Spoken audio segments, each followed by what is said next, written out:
If I was to describe my artwork, it's perfectly imperfect. You know what I mean? It's like, it's not perfect, but it is.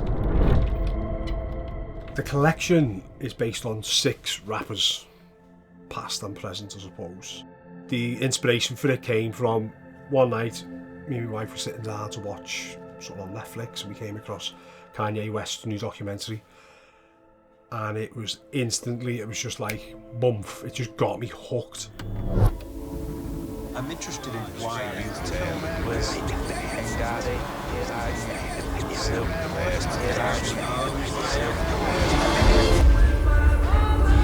It felt like the bigger Kanye got, I think he just has the me farther here we for a grew reason, apart. I have something to say.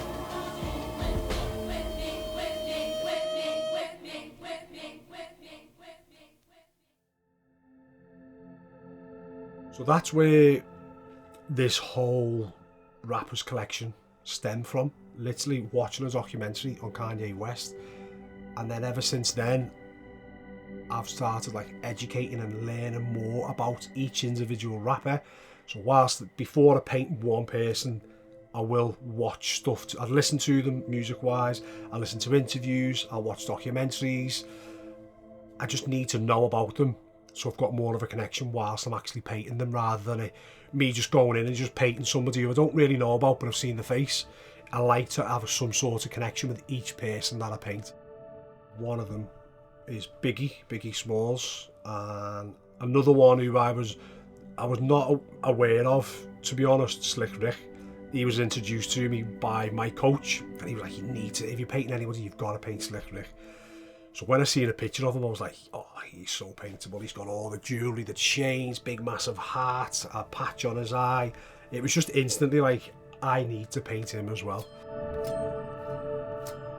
Originally, the painting was done on a wooden board when I was painting the portrait, and then I was including the frame of the panel within the painting, which was quite cool. It was different for me.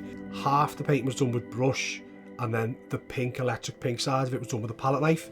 And I loved what I'd finished, what I'd done at the end, but there was something in my head was like, this isn't you. Like, you don't do just like bits of brushwork. It's a portrait for me needs to be completely palette knife. We then had a discussion with Georgia, who's our PR, and she's based over in Dubai. And we were like, I feel like this collection needs to be something more than just a collection being released online or on social media. The next thing we know, there's a hotel over in Dubai, quite a cool hotel, who's agreed to have my collection exhibited in their hotel. So it was at this point that I was like, right, hang on, this is going to cost us a fortune to send a painting over, which is on a wooden panel, but I wasn't actually happy with this wooden panel. It just didn't sit right with me. If I'm going to Dubai and I'm going to showcase my work for the first time in a hotel who's never showcased an international artist before, they need to see 100% of me. So we put the wooden panels to one side and I started painting on canvas then. And it just blew up from there. Everything just flowed perfectly. It just felt right. Putting a bright electric pink colour in with monochrome colours, it's probably not the norm, but it fits perfectly. And it kind of, I feel like it's got a bit of my personality in those colours alone, because I can be a dark and moody fella at times, but I can also be bright and just explosive and excitable, and I feel like that colour comes into this collection. From the 6 paintings, who's my favourite rapper, I would probably lean more towards Biggie.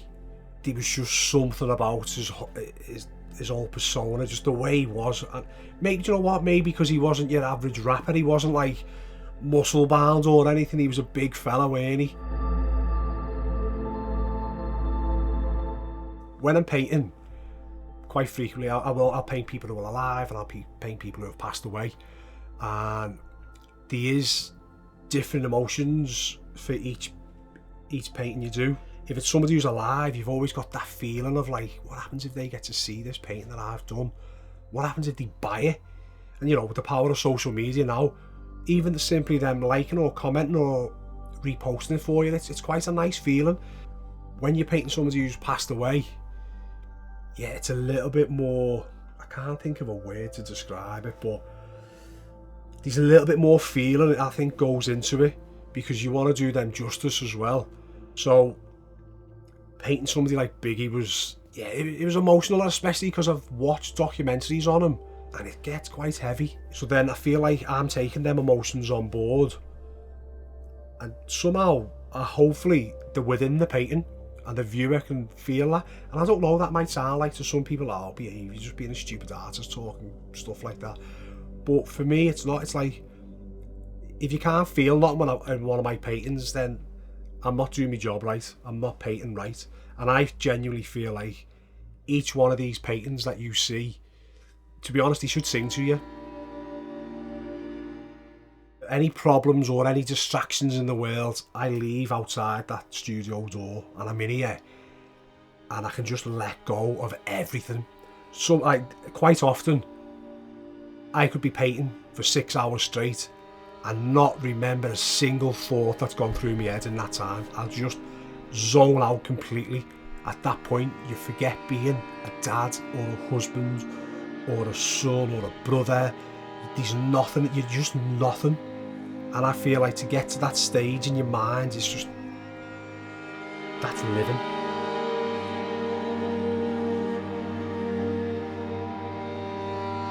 The paintings are now complete. All 6 are now complete. And it's been a great journey. And it's one of the, I think people will always say to you, one of the most important parts is the process. And if you're not enjoying the process, the end outcome won't really make much of a difference. But for me, so far, the process has been incredible and I've loved every painting I've done. If someone said to me that I could never paint again, I'm not 100% sure, but for me, artists don't retire, they simply die.